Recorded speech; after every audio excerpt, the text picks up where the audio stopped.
نحمده ونصلي على رسوله الكريم أما بعد فأعوذ بالله من الشيطان الرجيم بسم الله الرحمن الرحيم إن المسلمين والمسلمات والمؤمنين والمؤمنات والقانتين والقانتات والصادقين والصادقات والصابرين والصابرات والخاشعين والخاشعات والمتصدقين والمتصدقات والصائمين والصائمات والحافظين فروجهم والحافظات والذاكرين الله كثيرا والذاكرات أعد الله لهم مغفرة وأجرا عظيما صدق اللہ العظیم. توجہ فرمائیں.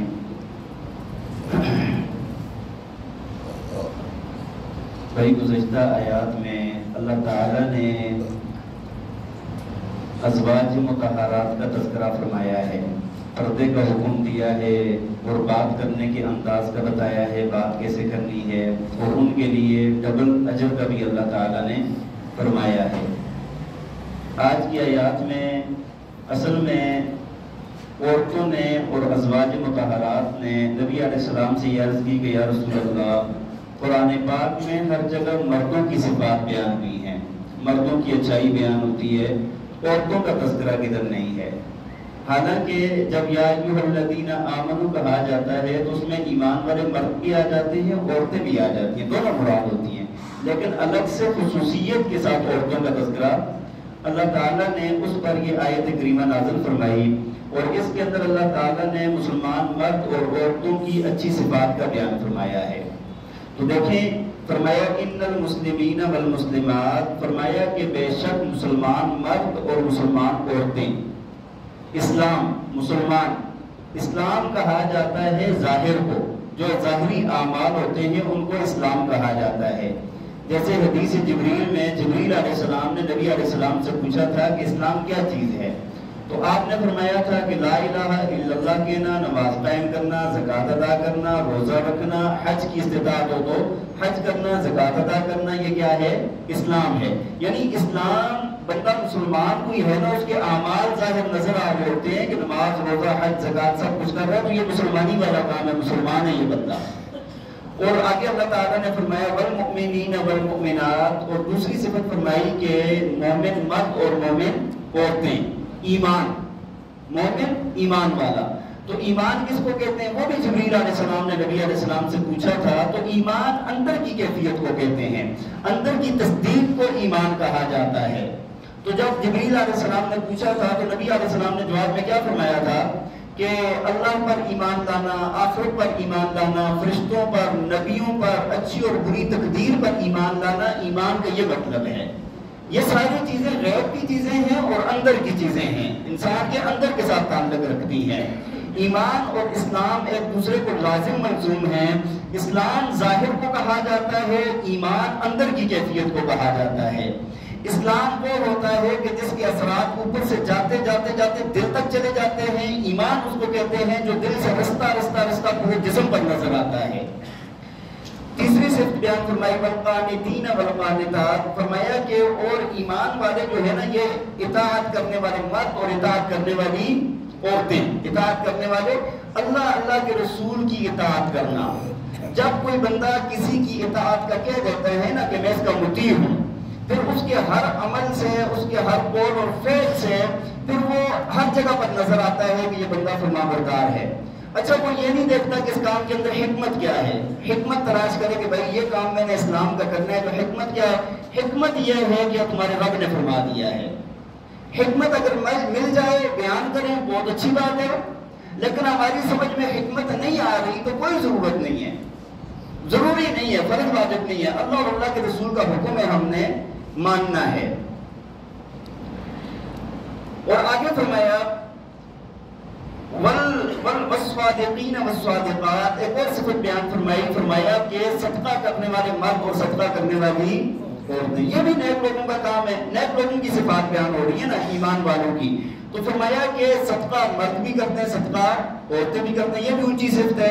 تیسری فرمایا والصابرین والصابرات، اور صبر کرنے والے مرد اور صبر کرنے والی عورتیں. اچھا، یہ جو صبر ہے نا، صبر یہ انسان کی زندگی کے لیے ایک لازم حصہ ہے۔ مثال کے طور پہ اگر سردیوں کے دن ہیں، سردیوں میں ٹھنڈے پانی سے وضو کرنا صبر کا کام ہے، ہاں، نمازیں پڑھنا صبر کا کام ہے، اللہ تعالیٰ کے احکامات کو ماننا صبر کا کام ہے۔ دل نہیں چاہ رہا ہوتا بعض دفعہ، ایک کام کو کرنے کا دل نہیں چاہ رہا، گرمیوں کے شدید گرمی کے روزے رکھنا صبر کا کام ہے۔ اگر اللہ تعالیٰ کی طرف سے حکم آ گیا کہ جہاد میں جاؤ، وہاں پر جان کا نذرانہ پیش کرنا صبر کا کام ہے۔ جتنے بھی احکامات ہیں یہ سارے کے سارے صبر کے ساتھ تعلق رکھتے ہیں۔ اور ساتھ دوسری بات کیا ہے، اگر کوئی تکلیف آ جائے، اللہ کی طرف سے کوئی مشکلات آ جاتی ہے، اس پر صبر کرنا یہ بھی صبر کا کام ہے۔ اور صبر کرنے والے کے لیے بھی جنت ہے، اور شکر کرنے والے کے لیے بھی جنت ہے۔ آگے فرمایا والخاشعین والخاشعات، اور فرمایا کہ عاجزی کرنے والے مرد اور عاجزی کرنے والی عورتیں۔ عاجزی بھی ایک اعلیٰ صفت ہے۔ رب تعالیٰ کے سامنے انسان کی عاجزی اللہ تعالیٰ کو بہت زیادہ پسند ہے۔ بندگی کا معنی ہی عاجزی ہوتا ہے۔ بندہ غلام کو کہا جاتا ہے۔ بندہ کس کو کہا جاتا ہے؟ عبد۔ عبد کس کو کہا جاتا ہے؟ عبادت، غلامی، اللہ کی عاجزی کے ساتھ عبادت کرنا۔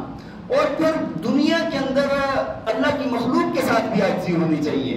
بعض لوگ ہوتے ہیں وہ سمجھ رہے ہوتے ہیں کہ شاید ہم کوئی بہت بڑی اللہ کی مخلوق ہے، یا ہمارے پاس 4 پیسے آ گئے، یا ہماری بازوؤں کے اندر طاقت آ گئی ہے، یا ہمارا خاندان اونچا ہے، تو ہم اس کے اوپر نہ وہ تکبر کرتے ہیں۔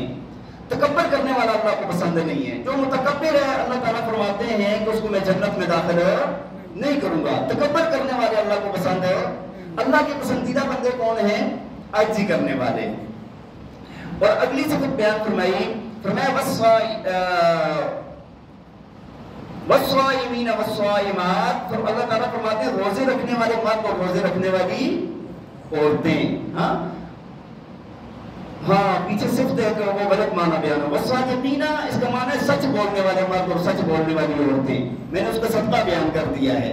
کیا معنی ہے اس کا؟ یعنی سچ بول، سچ بھی ایک بنیادی حکم ہے۔ سچ بھی ایک کیا ہے؟ بنیادی حکم ہے۔ اور آگے اللہ تعالیٰ نے فرمایا والمتصدقین والمتصدقات، صدقہ کرنے والے مرد اور صدقہ کرنے والی عورتیں۔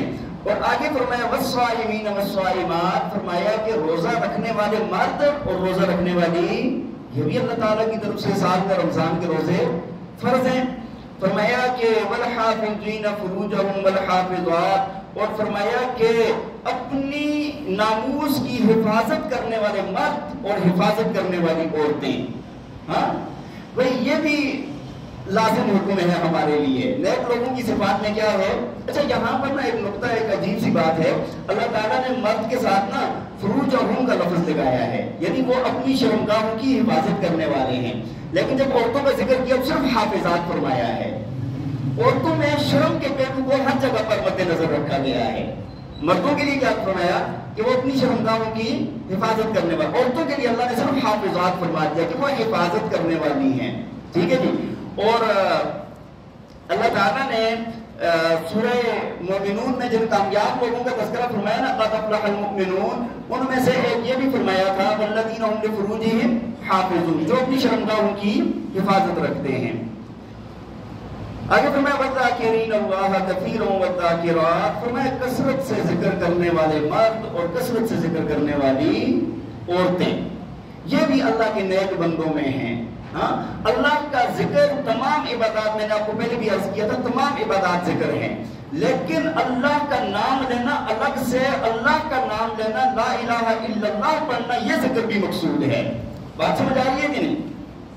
تو کثرت کے ساتھ ذکر کرنا، سوئے جاگے ہر وقت 24 گھنٹے ہر وقت ذکر کرنا، ہمیں قرآن کا یہ حکم ہے۔ اور نیک لوگوں اور عقل مند لوگوں کی اللہ تعالیٰ نے علامت بیان فرمائی ہے، الذین یذکرون اللہ قیاما وقعودا وعلی جنوبہم، اللہ تعالیٰ فرماتے ہیں یہ جو نیک لوگ عقل والے ہیں نا، یہ کھڑے بیٹھے لیٹے اللہ کا ذکر کرتے ہیں۔ انسان یا کھڑا ہوگا یا بیٹھا ہوگا یا لیٹا ہوگا، تین ہی تو حالتیں ہوتی ہیں نا، اور تینوں حالتوں میں اللہ تعالیٰ نے عقل مند لوگوں کی کیا نشانی بیان فرمائی ہے؟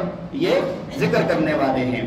فرمایا ان کے لیے کیا ہے؟ یہ جو پیچھے جتنے لوگ بیان ہوئے ہیں، فرمایا اعد اللہ لهم مغفرۃ واجرا عظیما، اللہ نے ان کے لیے مغفرت تیار کر کے رکھی ہوئی ہے اور اجر عظیم تیار کر کے رکھا ہوا ہے۔ یہ جو پیچھے صفات بیان ہوئی ہے نا، مسلمان ایمان والے، سچ بولنے والے، روزہ رکھنے والے، ہاں جی صدقہ کرنے والے، یہ سارے اپنے شرمگاہ کی حفاظت کرنے والے، ذکر کرنے والے، سب کو کیا دے گا اللہ؟ اعد اللہ لهم مغفرۃ واجرا عظیما، اللہ نے ان کے لیے بخشش تیار کر کے رکھی ہوئی اور اجر عظیم اللہ ان کو عطا فرمائے گا۔ اللہ تعالیٰ ہمیں عمل کرنے کی توفیق عطا فرمائے۔ وآخر دعوانا ان الحمد للہ رب العالمین۔